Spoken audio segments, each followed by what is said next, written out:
History Grade 10 Chapter 2 Africa and the Colonial Experience from 1880s up to 1960s አፍሪካና የአፍሪካ የቅኝ ግዛት ተሞክሮዋን ከ1880ዎቹ እስከ 1960ዎቹ ያለውን ሙሉ ታሪኩን በዚህ ምዕራፍ ምንዳስሰው ይሆናል። ሰብስክራይብ እያደረጋችሁ ሙሉ ቪዲዮውን ተከታተሉ። 2.1 ጀነራል ባክግራውንድ ቱ ኮሎኒያሊዝም ከቅኝ ግዛት በፊት የነበረውን ታሪክና የቅኝ ግዛት ትርጓሜ ምን ማለት ነው የሚለውን በ2.1 እንመለከታለን። So colonialism is defined as the direct and total dominance of one country by another based on the possession ኦፍ ስቴት አውቶሪቲ ባይ ፎሬን ፓወርስ ማለት ነው። ኮሎኒያሊዝም ወይንም ቅኝ ግዛት ማለት የአንዲት ሀገር ሉዓላዊነት አስተዳዳሪዋ ተገፎ በሌሎች የውጭ ሀገራቶች ዶሚኔት ወይንም የበላይነት ስር በሚወድቅበት ጊዜ ያንን ሁኔታ የቅኝ ግዛት እንለዋለን ማለት ነው። ኢት ኦከርስ ዌን ዋን ካንትሪ ሰብጅጌትስ አናዘር ኮንከሪንግ ኤክስፕሎቲንግ ኢትስ ፒፕል። የሚፈጠረው ደግሞ ምንድን ነው? አንዲት ሀያል ሀገር ድሃ ሀገር ልትሆን ትችላለች ወይንም የበታች የሆነችውን ሀገር ሰብጁጌት በማድረግ በመርገጥ እንዲሁም በመቆጣጠር ህዝቦቿን ስትበዘብዝ የሚፈጠር ሁኔታ ነው ማለት ነው። The notion of colonialism is inextricably tied to that of imperialism. ኮሎኒያሊዝም እና ኢምፔሪያሊዝም ተመሳሳይ ሀሳቦች ናቸው። ኢምፔሪያሊዝም which is defined as the policy or belief of using power and influence to rule another nation or people ማለት ነው። ልክ እንደ ኮሎኒያሊዝም እንደ ቅኝ ግዛት ሁሉ ኢምፔሪያሊዝም ማለት ፖሊሲ ወይንም ህግ ነው ወይንም ደግሞ ቢሊፍ ነው እምነት ነው። ኃይልን በመጠቀም አንዲትን ሀገር መቆጣጠር እና ህዝቦቿን መበዝበዝ ኢምፔሪያሊዝም ይባላል። ሶ ኮሎኒያሊዝም እና ኢምፔሪያሊዝም ሀሳባቸው በጣም ተቀራራቢ ነው ማለት ነው። ኮሎኒያሊዝም has been practiced since ancient time. ኮሎኒያሊዝም ወይም ቅኝ ግዛት ከጥንት ጀምሮ ሲካሄድ የነበረ ተግባር ነው ማለት ነው። the ancient Greeks, Romans, Ottomans and other established colonies overseas ማለት ነው። ጥንታዊ ግሪካውያኖች፣ ኦሮሞች፣ ኦቶማን ቱርኮች and የመሳሰሉት ሀያላን ሀገራቶች የቅኝ ግዛት አድራሻ ነበራቸው ወይንም ብዙ ቅኝ ግዛቶች ነበሯቸው ማለት ነው። ኮሎኒያሊዝም grew in scope since the 16th century after the age of discovery. ነገር ግን የኮሎኒያሊዝም የተስፋፋው ከ16ኛው መቶ ክፍለ ዘመን ኤጅ ኦፍ ዲስከቨሪ ወይም ኤክስፕሎሬሽን የፍለጋው ዘመን this means discovery ማለት this was owing to advancement in navigational technology that allowed Europeans to travel to all corners of the earth. ዲስከቨሪ ወይም ኤክስፕሎሬሽን ማለት ምዕራባውያኖች ናቪጌሽንን በመጠቀም ወይንም ደግሞ መርከቦችን፣ ኮምፓሶችን በመጠቀም ሙሉ ዓለምን የዞሉበት ሁኔታ ነበረ። ከዛ በኋላ የቅኝ ግዛት ስኮፑ ወይም ዳይሜንሽኑ የሰፋበት ሁኔታ ተፈጥሮ ነበረ ማለት ነው። ፎሎዊንግ ዘ ኢንድ ኦፍ ዘ አትላንቲክ ስሌቭ ትሬድ የአትላንቲክ ስሌቭ ትሬድ ወይንም የባሪያው ንግድ ካለቀ በኋላ ስለ አትላንቲክ ስሌቭ ትሬድ በመጀመሪያ ምዕራፍ በመጀመሪያ ቪዲዮ ላይ ሰርቻለሁ፣ ተመልሳችሁ ማየት ትችላላችሁ። እሱ ማለቁ የባሪያ ንግዱ ማለቁን ተከትሎ ዩሮፒያንስ ቢጋን ትሬዲንግ ዊዝ አፍሪካ ኢን ዋት ቢከም ኖን አዝ ሌጂቲሜት ትሬድ። ምዕራባውያኖች ከአፍሪካውያኖች ጋር ሌጂቲሜት ትሬድ ወይንም ህጋዊ ንግድ ጀምረው ነበር ማለት ነው። ዘ ተርም ሌጂቲሜት ኮሜርስ ሪፈርስ ቱ ዘ ኮሜዲቲ ትሬድ ቢትዊን አፍሪካንስ ኤንድ ዩሮፒያንስ መርቻንትስ አፍተር ስሌቭ ትሬድ ወዝ አቦሊሽድ ማለት ነው። ስሌቨሪ ወይም ባሪያ ንግድ ከተጠናቀቀ ወይም ከተወገደ በኋላ አቦሊሽ ከተደረገ በኋላ ምዕራባውያኖችና አፍሪካውያኖች ኮሞዲቲ ወይንም እቃን ነበር ይገበያዩ የነበሩት ማለት ነው። ዲዩሪንግ ዚስ ታይም ራው ፕሮዳክትስ ፍሮም አፍሪካ ፓርቲኩላርሊ ካሽ ክሮፕስ ዌር ኤክስቼንጅድ ፎር ጉድስ ፍሮም ዩሮፒያንስ ማለት ነው። በዚህ ዘመን አፍሪካውያኖች ጥሬ ዕቃን ለምዕራባውያን ይሸጡ ነበረ። ምዕራባውያኖች ደግሞ ያለቀላቸውን ጉዶች ወይንም እቃዎች ይሸጡላቸው ነበር ለአፍሪካውያኖች። ሶ ግብይታቸው ሌጂቲሜት ትሬድ ወይንም ህጋዊ ንግድ ይባል ነበረ ማለት ነው። The era of legitimate trade shifted the relationship between Africa and Europe from commerce based on human merchandise to merchandise of tropical crops. ድሮ ላይ ሰውን ወይንም ባሪያዎቹን ይገበያዩበት የነበረው ትራንስአትላንቲክ ስሌቭ ትሬድ አሁን ደግሞ ክሮፖችን ወይም እህሎችን የመሳሰሉትን ጥሬ እቃዎች መገበያየት ጀመሩ ማለት ነው። ሶ ይሄ ዘ ኤራ ኦፍ ሌጂቲሜት ትሬድ ይባል ነበር ማለት ነው።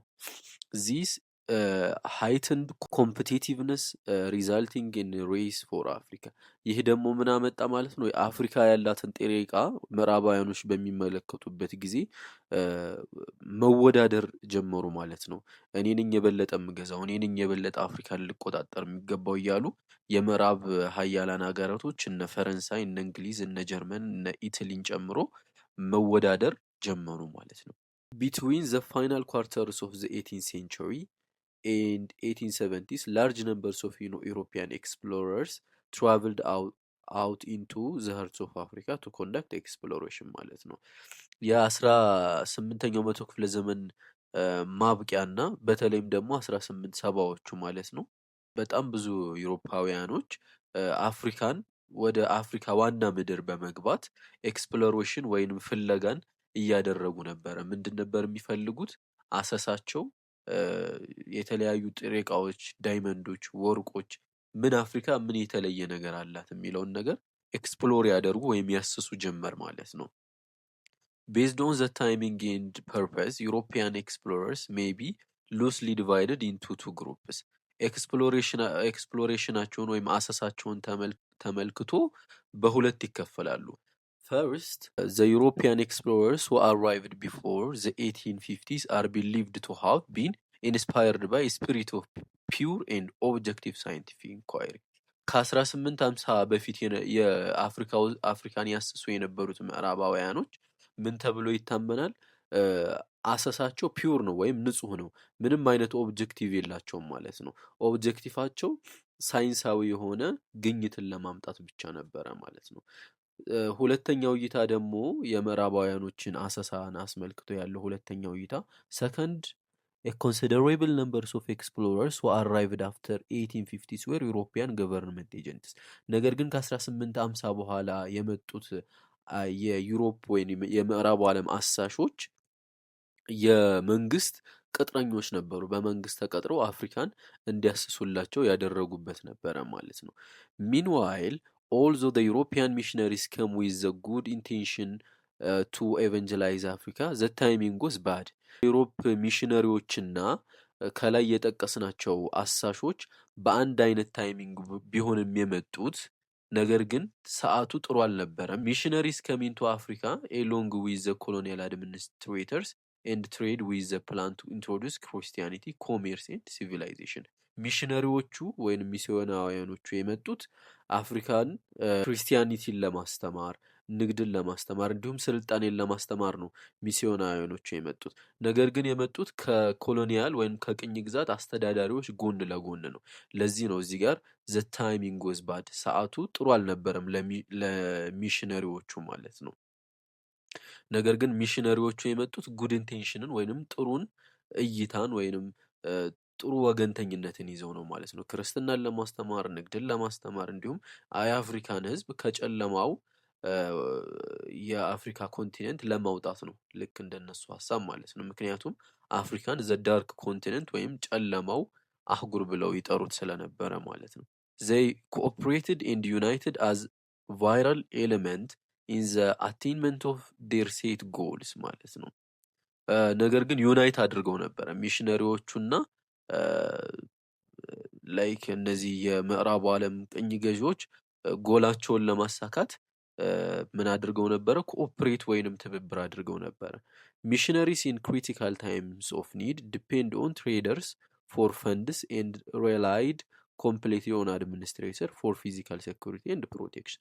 ለምንድን ነው ኮኦፕሬት ያደረጉት ወይንም ውህደት የፈጠሩት ከቀኝ ገዢዎቹ ጋር? ከትሬደሮቹ ወይም ከነጋዴዎቹ ፈንድ ለማግኘት ወይም ገንዘብ ለማግኘት ነው። ሁለተኛው ደግሞ የምዕራብ ዓለም አስተዳዳሪዎቹን ወይንም ገዢዎቹን ሴኪዩሪቲ ወይንም ጥበቃ እንዲያደርጉላቸው ወይንም ፕሮቴክሽን እንዲያደርጉላቸው ስለፈለጉ ኮኦፕሬት አድርገው ነበረ ሚሽነሪዎቹና ቀኝ ገዢዎቹ ማለት ነው። however European missionaries preaching Christianity in Africa in the last 2 decades of 19th century converted only less than 1% of non-Muslim Africans outside Ethiopia to Christianity. ከኢትዮጵያ ውጭ ነው እንግዲህ እነዚህ ሚሽነሪዎቹ ወይም ሚስዮናውያኖቹ ክርስትናን ሲያስተምሩ የነበሩት። ምክንያቱም ኢትዮጵያ በሰዓቱ ዘ ክሎዝ ዶር ፖሊሲ ዝጉ ፖሊሲ ምንም አይነት የምዕራብ ሚሽነሪዎች ኢትዮጵያ ውስጥ መግባት አይችሉም ነበረ። በፋሲለደስ አማካኝነት ፋሲለደስ ከኢትዮጵያ ጠራርጎ አስወጥቷቸው ስለነበረ ማለት ነው። ሶ የዩሮፕ ሚስዮናውያኖች አልተሳካላቸውም ነበረ። ነን ሙስሊም የሆኑ ሙስሊም ያልሆኑ 1% ማህበረሰቦችን ብቻ ነው ወይንም ባዕድ አምላኪዎችን 1% የሚሆኑ አፍሪካዊዎችን ብቻ ነው ወደ ክርስትና መቀየር የቻሉት። በሁለት አስርተ ዓመታቶች ሁሉ 1% ህዝቦችን ነበረ ወደ ክርስትና ማስገባት የቻሉት ማለት ነው። because of their lack of success the missionary began to appeal to their respective European government for help. ሳይሳካላቸው ሲቀር ሚሽነሪዎቹ ምን አደረጉ? ለመንግስቶቻቸው ለምዕራብ መንግስቶቻቸው እርዳታን መጠየቅ ጀመሩ ማለት ነው። 2.2 the motive of European colonialism ምንድነው? ምዕራባውያኖችን አፍሪካን ኮሎናይዝ ወይንም በቅኝ ግዛት ስር ለማስወደቅ የገፋፋቸው ቢሃይንድ ዘ ሲን ያለው የገፋፋቸው ነገር ምንድነው ብለን በምንመለከትበት ሰዓት the main reasons for European colonization of Africa were ዋና ምዕራባውያኖች አፍሪካን ለመቆጣጠር ያጓጓቸው ነገር ምንድነው ስንል የመጀመሪያው ኢኮኖሚ ነው። demand for raw material and the need for new market center were the most visible ones ማለት ነው። ጥሬ ዕቃን የማገኛ ቦታ አፍሪካን እንደ ጥሬ ዕቃ የማገኛ ቦታና ያመረቱትን ምርት በአፍሪካ ውስጥ የመሸጥ ህልም ነበራቸው። የመጀመሪያው ኢንተረስታቸው የሚታይ የነበረው ይሄ ነው። the 1800s was a time of great industrialization in Europe በ1800ዎቹ ምዕራባውያኖች እንግዲህ ከፍተኛ የሆነ ኢንዱስትሪያላይዜሽን ውስጥ ነበሩ። factories required raw material that could be manufactured into marketable product ፋብሪካዎች ምን ይፈልጋሉ? ጥሬ ዕቃን ይፈልጋሉ። ሶ ጥሬ ዕቃውን ማግኘት የፈለጉት ደግሞ ከአፍሪካ ነው። ምክንያቱም አፍሪካ ግዙፍ የሆነ ያልተነካ ናቹራል ሪሶርስ ስላላት ማለት ነው። when Europeans returned to Africa for more resources they brought back the manufactured goods and sold them to Africa ማለት ነው። ምዕራባውያኖች በምላሹ ከአፍሪካ ጥሬ ዕቃን ከወሰዱ በኋላ ያመረቷቸውን ፋብሪካ ውስጥ አስገብተው ያመረቷቸውን ምርቶች አፍሪካን እንደ ገበያ ማዕከል በማድረግ ይነግዱባት ጀመረ ማለት ነው። Africa was believed to have great amounts of untapped raw materials resources ማለት ነው። አፍሪካ እንደሚታወቀው ያልተነካ በቃ ምንም ያልተነካካ ጥሬ ዕቃ ያላት አህጉር ነች እስካሁንም ድረስ ማለት ነው። ነገር ግን እኛ በተለያዩ ምክንያቶች ልንጠቀምባቸው አልቻልንም። for example agricultural products like ground nuts, palm oils, woods, cottons and gums and mining like rubber, gold and diamonds ዳይመንድን ወርቅን ናቹራል ኦይሎችን ተፈጥሯዊ ጋዞችን እንጨቶችን ጥጦችን የመሳሰሉ ጥሬ ዕቃዎች በአፍሪካ ውስጥ ነመሬስሊ በቁጥር በማይለካ መልኩ አፍሪካ ውስጥ እንግዲህ ታጭቆ ይገኛል። ሶ የመጀመሪያው ምዕራባውያኖች አፍሪካን መቆጣጠር የፈለጉበት ምክንያት ኢኮኖሚክ ወይንም ኢኮኖሚያዊ ፍላጎት ነበረ ማለት ነው። ሁለተኛ ፖለቲካል ኦር ስትራቴጂክ ኢንተረስት ነው። ፖለቲካዊና ስትራቴጂያዊ ጂኦ ፖለቲክስ የምንለው ማለት ነው የእሱ ፍላጎት ስለነበራቸው ነው። ሜጀር ወርልድ ፓወርስ ላይ ግሬት ብሪተን፣ ፍራንስ፣ ስፔን ዌር ኮምፒቲንግ ፎር ፓወር ኤንድ ፕሪስቴጅ እነዚህ ሜጀር ፓወር የምንላቸው ወይንም ዋና በሰዓቱ ታላላቅ ኃይል የምንላቸው እንደ እንግሊዝ፣ ፈረንሳይ እና ስፔን ለክብራቸው ለፕሪስቴጃቸውና ለፓወራቸው ሲሉ ኮምፔት እያደረጉ ወይም የተወዳደሩ ነበር እርስ በርሳቸው። ዩሮፒያን ፓወርስ ዌር ሞር ኢንተረስትድ ኢን ዶሚኔቲንግ ስትራቴጂክ ቴሪቶሪስ ኤንድ ፌቨራብል ሎኬሽን ፎር ሚሊተሪ ኤንድ ናቫል ቤዝ ምዕራባውያኖች በሰዓቱ እንግዲህ ስትራቴጂ የሆኑ ጂኦግራፊዎችን በመቆጣጠር ወይንም ግዛቶችን በመቆጣጠር እና ሚሊታሪ ቤዞችን የጦር መሰረቶችን ወይም የጦር ቤዞችን በማስቀመጥ ትልቅ ውድድር ውስጥ ነበሩ። ሶ ሌላኛው አፍሪካን መቆጣጠር የፈለጉበት ምክንያት ፖለቲካልና ስትራቴጂያዊ ኢንተረስት ነው ማለት ነው። ሶስተኛው ዘ ሲቪላይዚንግ ሚሽን ኤንድ ዘ ዋይት ማን በርደን የሚለው ነው። አፍሪካን ማሰልጠንና የነጭ ህዝቦች ዕዳ ብለው በሚያስቡት አይዲዮሎጂያቸው ተነሳስተው ነው አፍሪካን መቆጣጠር የፈለጉት። በአጭሩ ዘ ዋይት ማንስ በርደን ማለት ምዕራባውያኖች ወይም ነጮቹ በጣም የበለጸጉ ለየት ያሉ ዘሮች ነን ብለው ነው የሚያስቡት። ሶ አፍሪካውያኖችን ሲመለከቷቸው ደግሞ ኋላ ቀርና ምንም ያልሰለጠኑ ያላደጉ ናቸው። ሶ ዘ ዋይት ማንስ በርደን ማለት ነጮች ዕዳ አለባቸው እነዚህን ያልሰለጠኑ ህዝቦችን የማሰልጠን ዕዳ አለባቸው ብለው ያስቡ ስለነበረ ነው ሶስተኛው ምክንያት አፍሪካን መቆጣጠር የፈለጉበት። ዘ ሲቪላይዚንግ ሚሽን ኢዝ a rationale for intervention or colonization of other non-western people like Africa. ሲቪላይዜሽን ወይም የስልጣኔው እቅድ ብለው ያስቀመጡት ምንድነው? ልክ እንደ አፍሪካና እንደ ሩቅ ምስራቅ ያሉ ህዝቦችን ያልሰለጠኑ ህዝቦችን ወይንም ደግሞ ነን ዌስተርን ኢምዕራባዊ የሆኑ ሀገራቶችን የማሰልጠን እቅድ ነው ማለት ነው። ዘ ዩሮፒያንስ presented themselves as having a mission of spreading civilization, commerce, Christianity across the globe. ዓለምን በአጠቃላይ በስልጣኔ በንግድ እንዲሁም በክርስትና ዓለምን ማስተማር አለብን ማሰልጠን አለብን ብለው ያስቡ ነበረ ማለት ነው። the clear implication of this was the Africans were inferior and uncivilized and Europeans were superior and civilized. ይሄ ደግሞ ትልቁ ማሳያ ምዕራባውያኖች የሰለጠኑና ያደጉ ሲሆኑ አፍሪካውያኖች ደግሞ የበታችና ያልሰለጠኑ ናቸው ብለው ያስባሉ ማለት ነው። ምዕራባውያኖች ደግሞ ሱፐሪየር ናቸው ወይንም የበላይ ናቸው ብለው ያስቡ ነበረ ማለት ነው። another concept which is closely related to the civilizing mission is the so-called the white man's burden. ዓለምን ማሰልጠን ብለው ከሚያስቡት ጎን ለጎን ሌላ ደግሞ ቅድም እንደነገርኳችሁ ዘ ዋይት ማንስ በርደን የነጭ ህዝቦች ኃላፊነት ብለው የሚያስቡት አይዲዮሎጂ ነበረ ማለት ነው። ኦሪጂናሊ ዘ ዋይት ማንስ በርደን was a poem written by English poet ሩዲያርድ ኪፕሊንግ in 1899.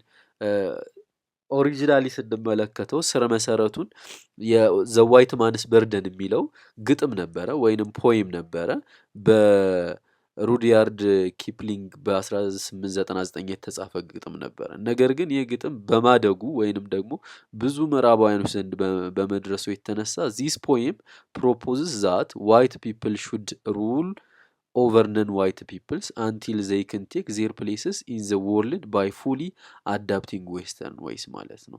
ይሄ ግጥም ምዕራባውያኖችን ወይም ነጮችን ምን አይነት ሀሳብ እንዲያስቡ አደረጋቸው?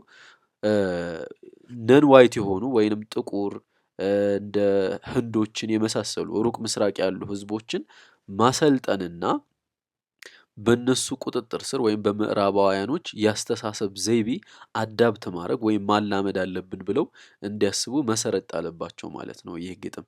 ሶ ዘ ዋይት ማንስ በርደን መጀመሪያ ላይ ግጥም ነበር ማለት ነው። በኋላ ነው ወደ ፖለቲካል አይዲዮሎጂ የተቀየረው። ዋነኛውና የመጨረሻው ደግሞ ምዕራባውያኖች አፍሪካ እንዲቆጣጠሩ ያደረጋቸው ሪሊጂየስ ፋክተር ወይም ሃይማኖታዊ ጉዳይ ነበረ። some missionaries supported the colonization of African countries, believing that European control would provide a political environment that would facilitate their missionary activity in Africa. ሚሽነሪዎቹ ወይንም ሚስዮናውያኖቹ ቀኝ ግዛትን ፈልገው ወይንም ደግፈው ነበረ። ምንም በማመን ነው ቀኝ ግዛትን ይደግፉ የነበሩት ሚስዮናውያኖቹ የሚመች የሆነ ፖለቲካል ኢንቫይሮንመንት ይፈጥርልናል። ሶ ያ ፖለቲካል ኢንቫይሮንመንት በሚፈጠርልን ሰዓት ክርስትናን አፍሪካ ውስጥ ክርስትናን በማስፋፋት ትልቅ እድል እናገኛለን ብለው ያስቡ ስለነበረ ሚስዮናውያኖቹ ወይንም ክርስቲያኖቹ የክርስቲያን ሰባኪዎቹ ወይንም ኢቫንጀሊካን ይባላሉ ወንጌል አስተማሪዎቹ ማለት ነው ቀኝ ግዛትን ይደግፉ ነበረ ማለት ነው። ሶ በመቀጠል 2.3 scramble for Africa in the Berlin Conference አፍሪካን የመቀራመት ሂደትና የበርሊኑ ኮንፈረንስ ወይንም ስምምነት በቀጣዩ ለሰናችን የምንመለከተው ይሆናል። ሰብስክራይብ እያደረጋችሁ ለጓደኞቻችሁ ሼር እያደረጋችሁ ተባበሩኝ። አመሰግናለሁ።